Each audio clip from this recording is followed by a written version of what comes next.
Halo sahabat, ketemu lagi bersama saya Madi Ardi Wicaksono di podcast Kata Anak Jenderal.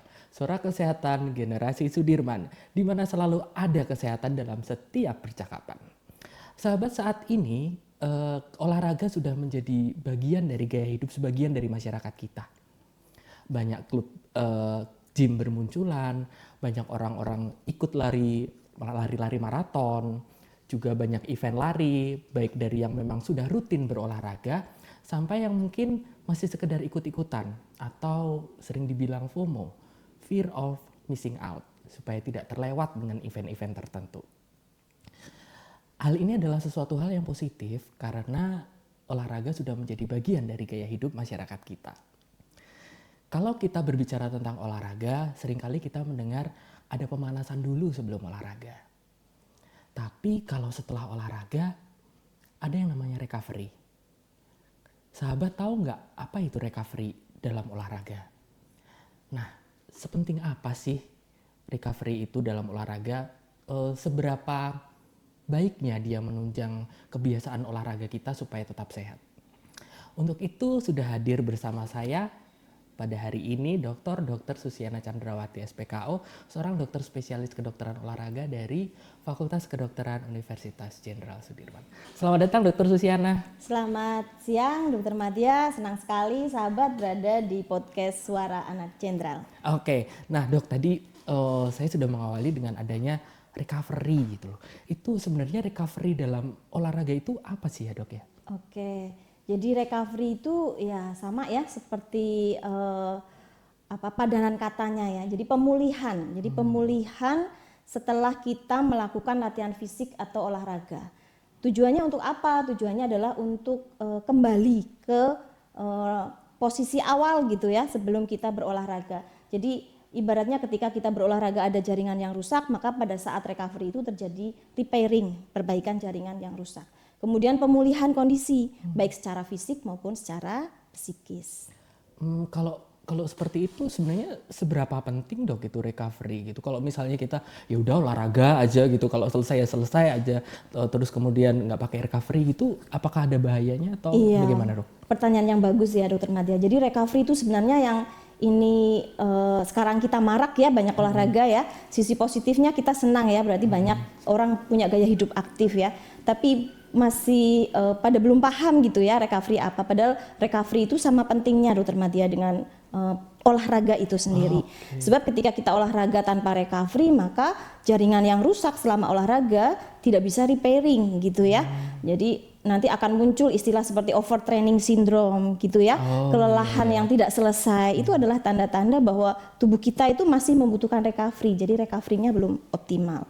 Artinya adalah ketika kita belum recovery, maka untuk aktivitas selanjutnya sebenarnya kita belum siap gitu. Oh, jadi kayak belum move on gitu ya? Iya betul. Untuk satu kegiatan ke kegiatan berikutnya begitu dok. Terus gimana cara kita mengenali bahwa oh ternyata tubuh kita nih butuh nih recovery dok? Oke, jadi sebenarnya untuk recovery sendiri itu kan ada aspek fisik dan aspek psikis ya Dr. Madya. Sama ketika kita olahraga kan ada aspek fisik dan aspek psikis yang terlibat.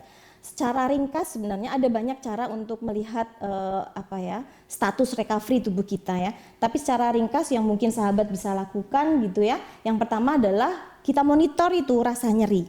Rasa nyeri ya. Setiap kali kita olahraga biasanya nih ya dok, kalau kita udah lama nggak olahraga terus kemudian olahraga atau saat kita olahraga sedang menaikkan intensitas ya, ibarat obat tuh dinaikkan dosisnya, maka akan ada rasa nyeri ya. Atau kayak pegel-pegel gitu. Iya, pegel-pegel itu adalah DOMS, delay onset muscle soreness ya. Ini tuh adalah istilahnya kayak penimbunan asam laktat begitu. Nah, itu bisa kita monitor lewat rasa nyeri itu, recovery. Kemudian yang kedua adalah kaitannya dengan nyeri tadi, ada tidaknya gangguan mobilitas, keterbatasan gerak begitu ya. Jadi kalau misalnya habis olahraga terus jadi nggak bisa bergerak. Kayak badannya kaku semua. Iya gitu. betul. Jadi ini berarti belum recovery nih ya. Nah itu.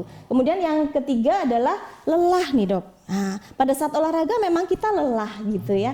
Tapi harusnya ketika kita sudah selesai berolahraga dan recovery-nya optimal, rasa lelah ini tidak menetap begitu. Sehingga kalau kita lelah berkepanjangan gitu ya, berarti kita belum recovery, belum siap untuk latihan fisik yang berikutnya. Kemudian yang keempat ini aspek psikis ya Dok ya. Jadi energi atau motivasi ya. Jadi ketika orang berolahraga, kemudian kita selesai berolahraga, recovery, harusnya habis itu semangat gitu Dok. Jadi habis olahraga tuh nggak ada tuh terus leyeh-leyeh gitu. Harusnya bersemangat untuk melakukan aktivitas kita selanjutnya ya. Makanya orang yang aktif tuh biasanya lebih produktif gitu ya, karena energi motivasinya terjaga. Tapi kalau kita habis olahraga kok jadi tidak bersemangat gitu ya, males kayak gitu ya. capek banget, nggak punya energi, wah ini belum recovery nih, ada sesuatu yang miss nih gitu. Dan yang tidak kalah penting Dokter Madya adalah tidur Dok.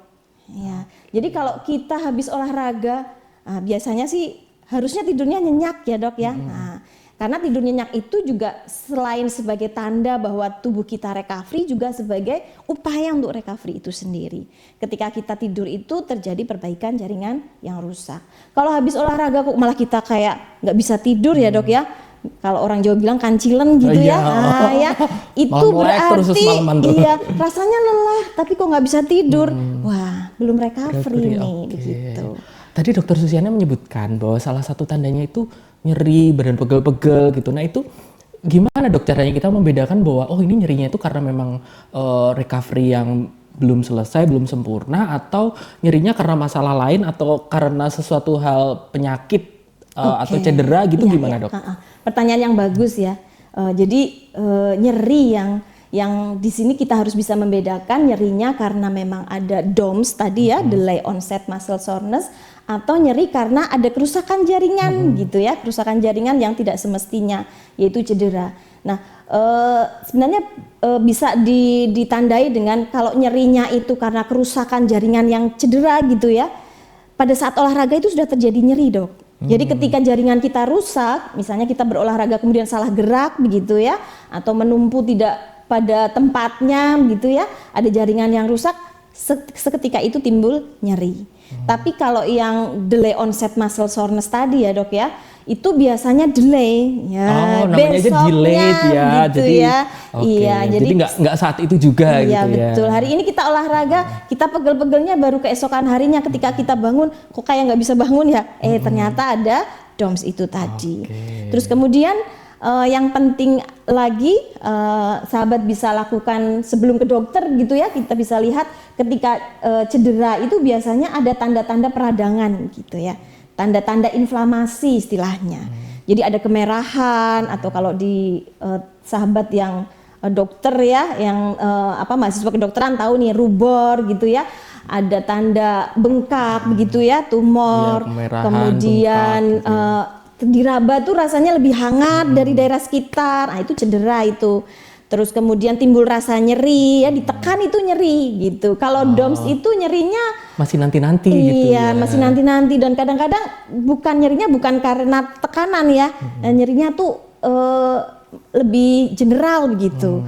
Karena itu terkait dengan penimbunan asam laktat. Oke, gitu. Menarik ya gitu. Jadi itu menjadi salah satu parameter ya Dok ya, bahwa kita sudah siap atau belum sih untuk melakukan olahraga berikutnya gitu ya. Iya, betul, jadi Dok. Sehingga kan artinya kita nggak boleh ya Dok ya, maksudnya olahraga terus-menerus habis lari terus nanti mau berenang atau bersepeda gitu. Betul, Dokter. Jadi harus menyesuaikan dulu dengan recovery-nya gitu. Iya, jadi sahabat yang suka berolahraga harus paham dengan alarm-alarm yang ada di tubuh sahabat sendiri gitu ya. Jadi ketika kita merasa kok ada salah satu dari 5 tadi belum recovery gitu ya, dari rasa nyerinya, dari kok susah bergerak, kemudian tadi ada energi, motivasi, rasa lelah, bahkan atau mungkin pola tidur yang terganggu, berarti ini harus kasih waktu gitu ya, kasih waktu tubuh kita untuk recovery dulu gitu ya. Kita harus mengoptimalkan recovery baru move on ke latihan berikutnya. Kayak misalnya ini ya, rekomendasi WHO sendiri terkait latihan fisik, terutama yang latihan beban ya Dok ya, karena latihan beban itu memang yang akan lebih banyak menimbulkan DOMS tadi ya. Ini rekomendasinya tidak tiap hari begitu ya. Tidak boleh tiap hari, 2 sampai 3 kali per minggu. Maksudnya apa? Maksudnya memberi waktu gitu ya tubuh kita untuk paling tidak 24 jam gitu untuk recovery. Begitu, Oke, dokter. jadi jenis olahraganya itu mempengaruhi juga ya, Dok. Ya. Betul, dokter. Jadi makanya sahabat kita tidak boleh terus-menerus gitu olahraga tanpa adanya recovery atau memberikan jeda terlebih dahulu. Iya. Karena nanti bahaya berarti akan ada kerusakan jaringan yang lebih luas gitu ya. Iya, betul. Kerusakan jaringan yang luas dan tidak sembuh-sembuh gitu ya, Dok ya. Dan bahkan ketika di latihan beban ini, Dok ya. Orang latihan beban buat apa sih? Nah, kan pengen ototnya bagus gitu ya. Ini sahabat-sahabat ini cowok-cowok ya. Pengen membentuk otot. Nah, otot bagus itu apa? Ototnya kan hipertrofi yang dipengin gitu ya. Jadi massa ototnya itu membesar begitu. Nah, sebenarnya untuk membuat massa otot membesar ini gimana caranya? Latihan beban tadi. Apa sih yang pada saat latihan beban? Latihan beban ini kita kayak menimbulkan kerusakan jaringan memang, Dok. Kita kasih beban di otot itu supaya ada ya sedikit kerusakan jaringan, di mana kerusakan jaringan tadi akan menstimulasi penumbuhan otot gitu ya, peningkatan massa otot. Jadi ototnya jadi hipertrofi.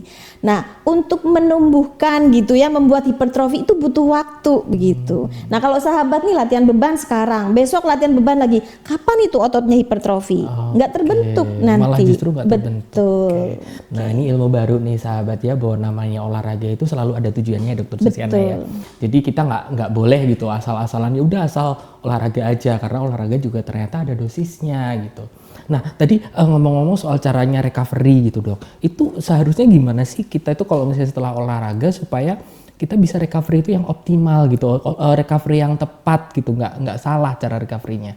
Oke, jadi pemulihan atau recovery itu sendiri ada istilah pemulihan aktif dan pasif gitu ya, Dok ya.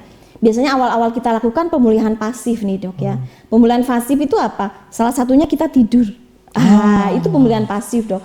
Kemudian kita masas gitu, Dok. Nah, ini kan orang lain yang melakukan ya. Nah, ini juga pemulihan pasif. Jadi tujuannya untuk apa? Kalau kita tidur tadi ya, mengoptimalkan perbaikan jaringan. Sedangkan pada saat masas ini melancarkan sirkulasi. Nah, jadi tadi tuh ketika ada penimbunan laktat itu ya, itu akan terurai begitu kalau sirkulasinya lancar. Sehingga tidak lagi menimbun gitu ya, nyerinya akan berkurang gitu. Kemudian kalau pemulihan yang aktif, ini kita yang bergerak. Jadi boleh nih stretching ringan. Jadi iya gitu betul. Ya, jadi recovery itu bukan berarti saya lagi recovery terus saya nggak ngapa-ngapain. Jadi diem gitu. Tidak ya, Dok ya. Jadi pemulihan aktif itu kita tetap jalan, tetapi intensitasnya diturunkan. Jadi stretching lah supaya sirkulasinya tetap lancar tadi.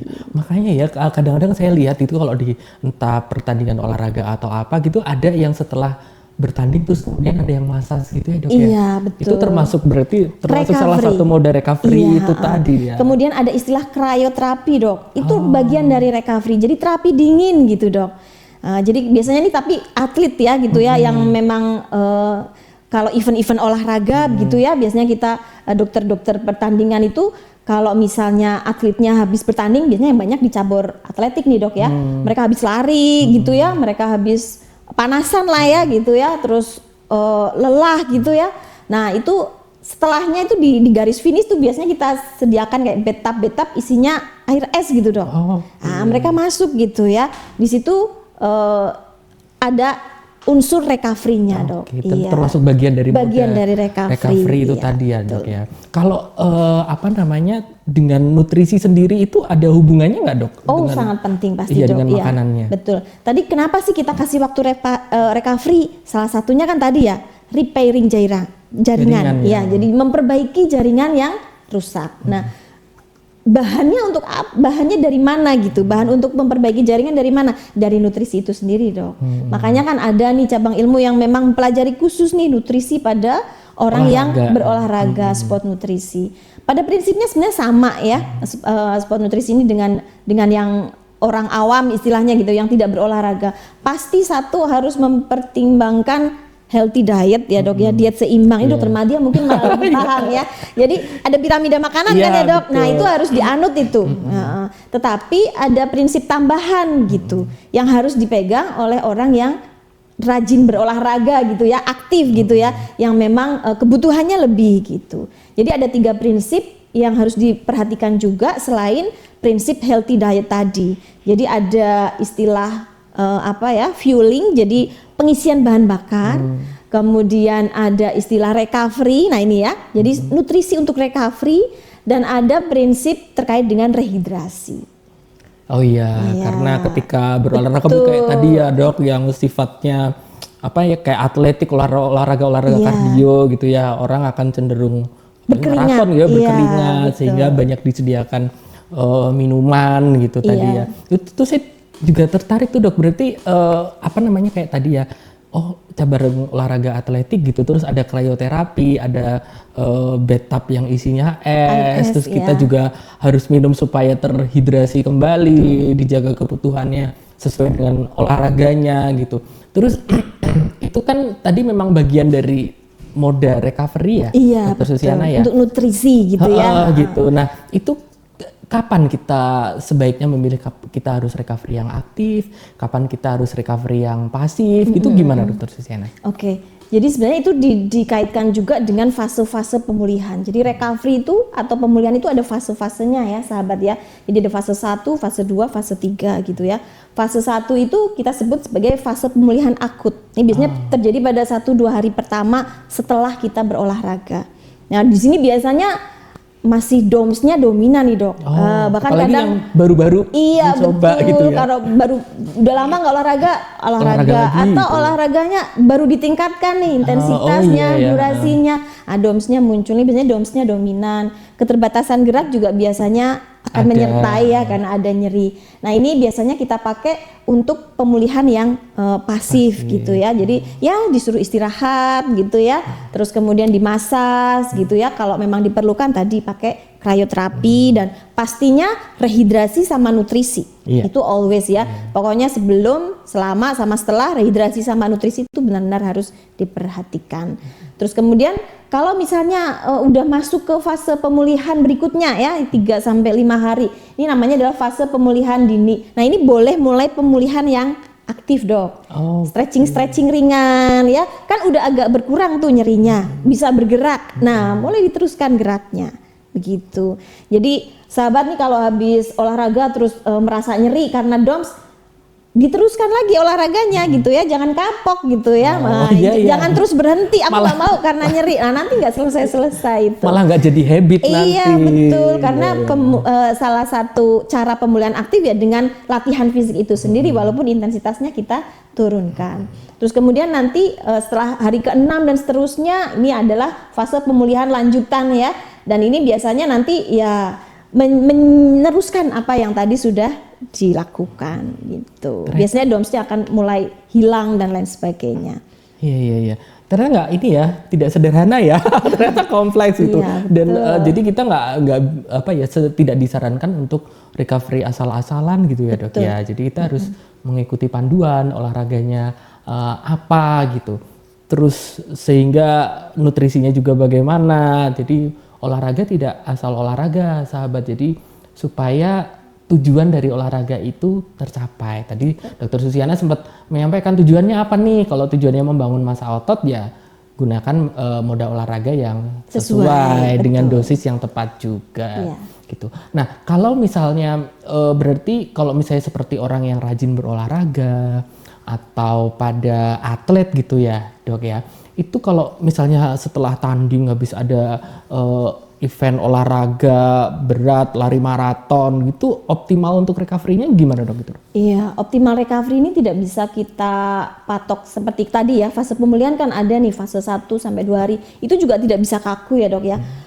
Sangat tergantung banyak faktor. Satu, kitanya sendiri nih, kondisi kesehatan kita ya, kondisi kebugaran kita ya, kan akan beda ya, misalnya tadi DOMS-nya juga beda kan gitu, berarti recovery-nya juga lain. Sama-sama olahraga intensitasnya, tapi satunya bugar gitu ya udah biasa olahraga, satunya kurang, pasti kan beda. Iya butuh recovery yang lebih lama yang tidak biasa berolahraga. Jadi itu satu tergantung kita. Kemudian yang kedua tipe latihannya nih tadi, kayak tipe-tipe latihan yang memang high intensity biasanya butuh recovery lebih lama gitu ya. Kemudian durasi juga Nih, pelari maraton nih, misalnya tidak harus maraton nih. Sekarang kan banyak event lari ya, Dok, iya, ya. ada Lari yang 5 5K, kilo, iya, 10 10K kilo, itu. sampai half maraton, bahkan maraton untuk non atlet, luar biasa ya, sahabat. Ini pasti kan recovery-nya lain ya. Kalau semakin lama durasi, maka akan butuh recovery yang lebih lama ya. Pada prinsipnya recovery itu ya tadi selama fase pemulihan akut, pemulihan dini, pemulihan lanjutan, itu fase recovery. Biasanya kalau baik-baik saja gitu ya, semuanya memang tidak ada masalah tambahan gitu ya. Setelah fase recovery lanjutan nih kita sudah mulai ke aktivitas biasa gitu ya, daily physical activity biasa. Nah nanti untuk di hari ke-11 berarti ya, hari ke-11 sampai hari ke-15. Nanti ke hari ke-16 sudah boleh olahraga berat lagi gitu ya.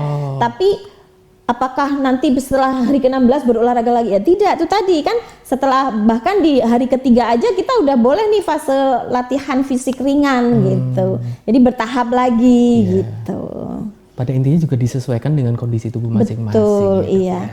Jadi yang sangat krusial adalah bahwa sahabat harus paham nih tubuh sendiri nih. Nah, jadi harus kenal nih seolahraga butuh recovery-nya gimana, cara optimalnya gimana, karena pendekatan metode recovery itu juga berbeda-beda. Sepertinya itu hal utama dan pertama ya, Dok, yang kita harus tahu ya, badan kita tuh butuhnya apa sih? Betul. Kita mau olahraga itu tujuannya untuk apa gitu ya? Iya.